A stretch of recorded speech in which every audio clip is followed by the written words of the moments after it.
More than a decade of underinvestment in the oil and gas extraction industry, along with the Russian invasion of Ukraine, have created the deep energy crisis that is now hitting many economies around the world hard. It is a crisis that particularly threatens Europe right now. However, there are more players in the crisis. And no, on this occasion, we are not going to be talking about renewable energies, nor nuclear energy, not even hydrogen, but about something perhaps much more important in the short and medium term for ensuring energy supply among Putin's former customers. I am, of course, referring to liquefied natural gas, or LNG. This is already one of the major protagonists of international geoeconomic news, the key resource that will determine the global economy in the coming years. Listen up.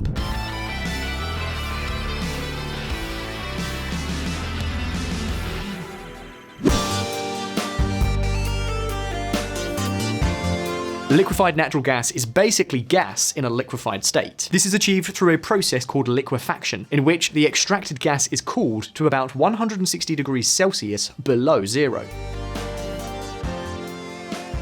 At this temperature, the gas becomes liquefied, thus occupying much less volume. In other words, a given volume of liquefied natural gas would occupy 600 times more in a gaseous state. That means that it can be transported in large LNG tankers. And of course, transport by sea allows those countries that do not have pipeline connections with producers to import large quantities of gas, even from very distant places. So far, it all sounds very positive, doesn't it? And the truth is that it is. In 1964, the first ship dedicated exclusively to LNG exports entered service. It was the launching of a technology that in the last 20 years has grown vertiginously. To date, more than 80,000 LNG transports have been completed around the world, and more than 600 vessels are now actively transporting gas from producing countries such as Qatar to consumers' boilers. From Japan to Spain, quite a revolution. In 2021, the three largest consumers of LNG were, in this order, China, Japan, and South Korea. See for yourself. The advantages are clear. Just look at Japan and South Korea. Two energy islands that, thanks to this technology, have been able to access an abundant and relatively cheap supply of natural gas. However, everything suggests that the importance of liquefied natural gas will skyrocket over the next few years.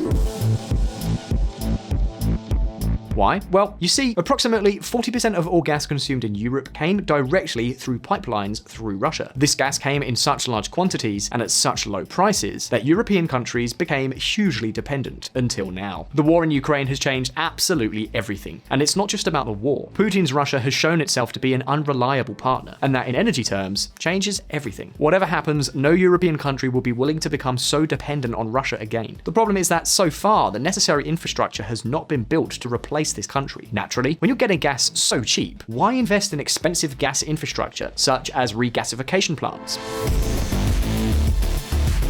There were exceptions. There were those who saw the danger very clearly from the beginning. Lithuania becomes first EU member to give up Russian gas. KN greenlights decision on FSRU independence acquisition. Lithuanian LNG terminal operator Klaipėdos Nafta, KN, has approved a decision of the acquisition of the FSRU independence from Whole LNG at the end of its lease agreement in 2024. This small Baltic state of fewer than 3 million inhabitants has managed to get rid of Russian gas completely and in record time.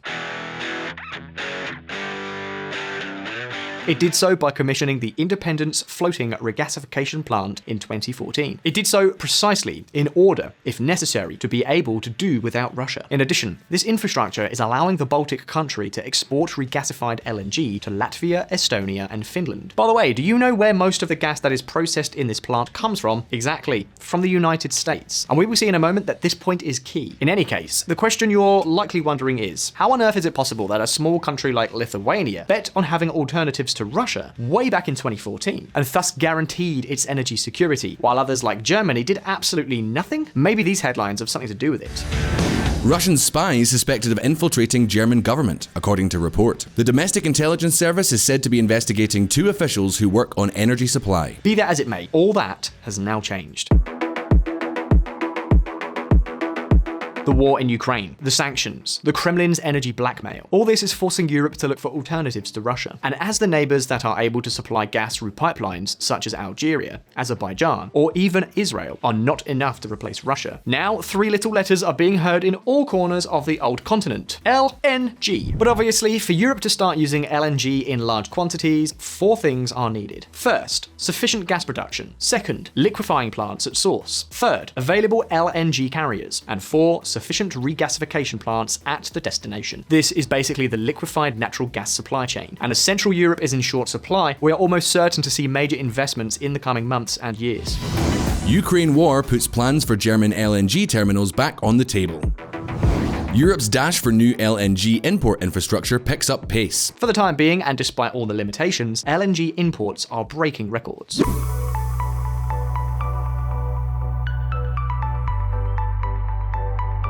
By the way, can you guess which European country has the most LNG infrastructure? 3, 2, 1, exactly, Spain. We've already mentioned this on VisualPolitik.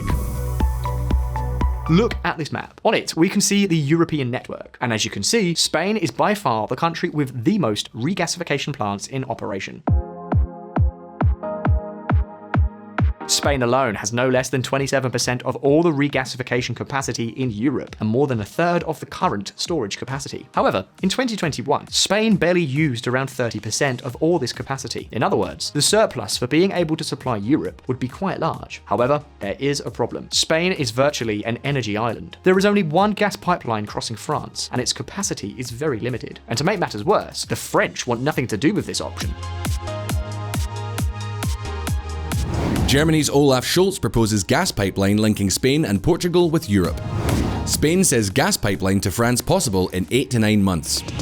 France dashes Germany's biggest hope to revive its economy. Spanish officials suggest that Paris fears competition for its hydrogen energy exports. Paris stresses that Berlin's plan is impractical and stupid. The French ministry complains that it would take many years to complete just the planning and other documentation. You know, the same old story in Europe. Now, wait a minute, because in any case, just having the infrastructure is not enough. You also need suppliers, and that is not easy at the moment. The industry is working at almost full capacity, and it will take a few years for new investments to be able to supply more gas. However, it is hoped that one country can come to Europe's rescue, of course, charging the corresponding bill. Can you guess who we're talking about? Well, listen up.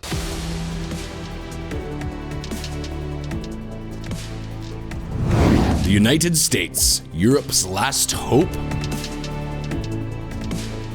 In a past video, we told you how Qatar has become one of the great kings of liquefied natural gas exports. Along with Australia and the United States, it is one of the 3 major LNG powers in the world. However, the Persian Gulf nation has a problem. The vast majority of Qatari LNG is already subject to long-term contracts, in particular with Asian countries. This means that they have hardly any margin to respond to the sudden increase in demand in Europe. So, imports of Qatari LNG through one-off ship-by-ship purchases, what is known as the spot market, may help, but marginally, in the short term, it will not be a viable alternative. At least not until the end of 2025, when the first phases of the huge production expansion being developed by the Arab country are expected to be complete. And with Australia, something similar is happening. In addition, the distances involved favour sales that are mostly destined to nearby Asian countries. Basically, the shorter distance means that a ship can make more round trips, which increases gas sales.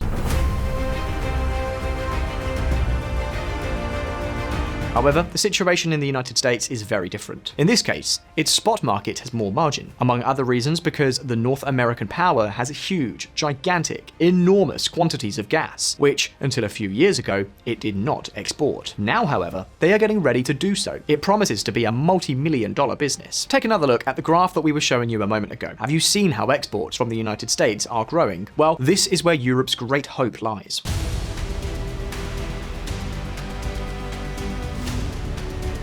The United States has become the key country for Europe, being able to replace a large part of Russian gas within a reasonable period of time. For example, the European Union's current objective is that by 2027, at the latest, member countries will be able to completely do without Russian gas. The US has become the world's top LNG exporter as it funnels supply to European consumers at the mercy of Russia. As you can see, the US industry is making headway at full speed, and Europe has become its preferred customer. To put this in perspective, while in 2021 the United States exported on average 29% of all its LNG to Europe, in the first 3 months of 2022, more than 60% of US liquefied natural gas went to Europe. Now the question is, does the United States really have that much gas? Well, the truth is that it does. Look at this graph.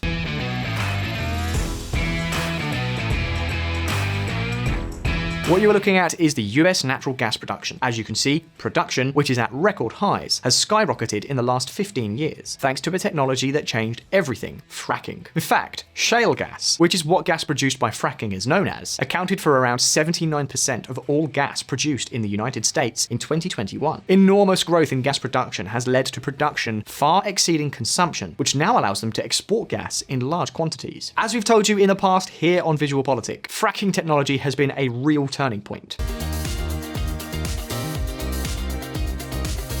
Now, the potential oil and gas reserves have multiplied. This is a reality that the United States is taking extreme advantage of. By the end of this decade, the United States is expected to export to Europe at least a third of all the gas that the old continent used to buy from Russia. We'll also work to ensure additional EU market demand for 50 billion cubic meters of LNG from the United States annually by 2030. But the opportunity is not exclusively theirs, among other factors, because as you can see, it is not enough. Even taking into account the new capabilities of Qatar and many other countries, to completely replace purchases from Russia seems an impossible mission, except perhaps for one possibility that for the moment Europe continues to rule out. What do I mean? Well, pay close attention to the following map. On it, you can see the results of a 2011 study by the US Energy Information Agency, which sought to compile much of the world's estimated shale gas reserves. In addition, a report by the European Commission itself in 2017 assessed 49 of the 81 estimated shale formations on the old continent. According to this report, Europe could have at least 90 trillion, yes, I did say trillion, cubic meters of shale gas. This would be enough to cover almost 2 centuries of Europe's current consumption. It is evident that, given this data, it is quite possible that if Europe could get its act together, new economically viable gas exploitations could cover a good part of its consumption. In other words, the difference between the United States and Europe is basically that the North American power has taken a gamble on doing business with this industry. But let's not get sidetracked, because in spite of everything, this possibility does not seem to be in Brussels' plans. As you can see, the United States is becoming a major player in the international gas market. It's a new business that will bring in tens and tens of billions of dollars every year. However, Europe has another problem. It is not the only customer competing for this type of gas. Have you ever wondered why the price of gas has suddenly increased so much? Well, listen up.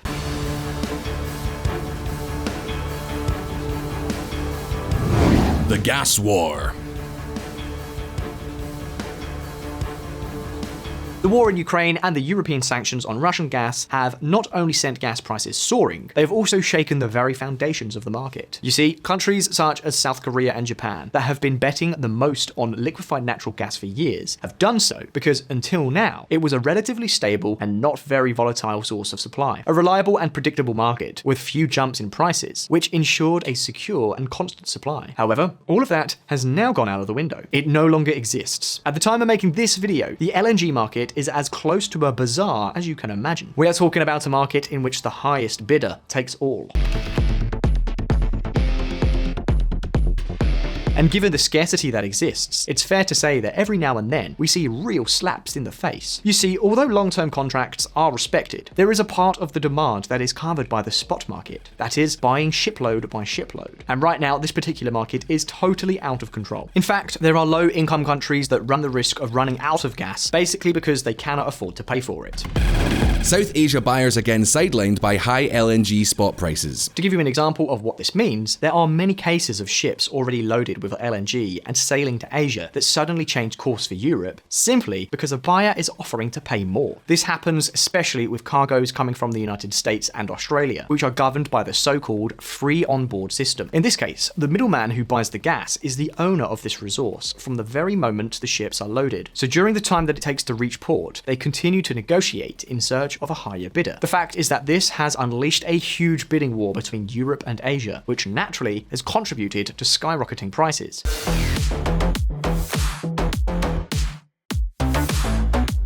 While US LNG sold for between $4 and $8 per million British thermal units in 2021 on average, now the futures price has soared to $60 and even $70. Not only that, in total, LNG exported to Europe during the first 3 months of 2022 was priced at an average of more than $30. That is about 7 times more expensive than a year earlier. And obviously, European countries, especially those with colder winters or more gas-intensive industries, are trying at all costs and at any price to replenish their reserves for the winter, and that's caused the market to explode. But okay, now that we know what role the US could play, and also why gas prices have gone crazy, here's a few questions for you. Do you really think that the United States could be a clear alternative to Russian gas? Will European countries manage to withstand the cold winter and gas shortages until the LNG infrastructure is fully ready? What other alternatives are there? You can leave us your answers in the comments. And now, if you found this video interesting, don't forget to like and subscribe to VisualPolitik if you haven't done so already. Thank you so much for being here. All the best. I'll see you next time.